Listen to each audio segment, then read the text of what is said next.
Yo mga idol, kamusta? Sports Talk PH nga pala. Ang pahayag ni Pacquiao, pag-usapan natin yan mga idol. Ngunit bago ang lahat ay huwag kakalimutang mag-subscribe at i-click ang notification bell button for more sports talk.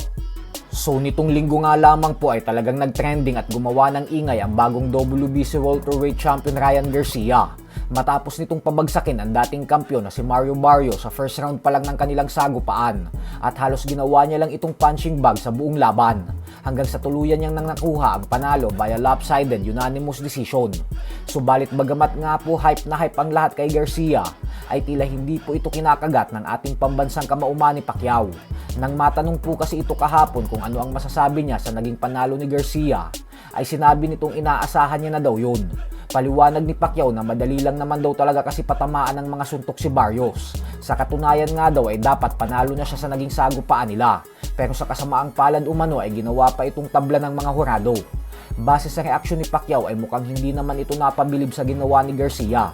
Dahil sa palagay nito ay kahit sinong world champion caliber fighter ay madodumi na ang boksingero na kagaya kay Barrios. Isipin nyo na lang ay kahit 46 anyos na si Pacquiao ay muntik pa nitong matalo si Barrios. Hindi ito katanggap-tanggap para sa isang boksingero na nasa kasagsagan ng kanyang kalakasan at may edad pa lamang na 30 anyos.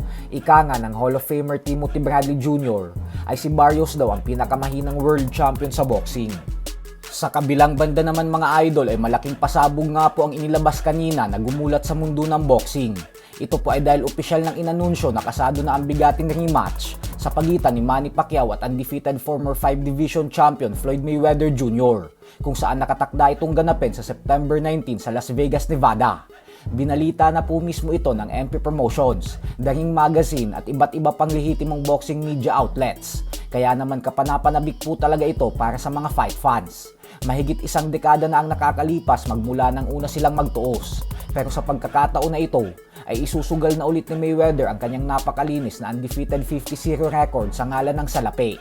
Dahil alam naman nating lahat na nagkakaproblema na ito sa pinansyal.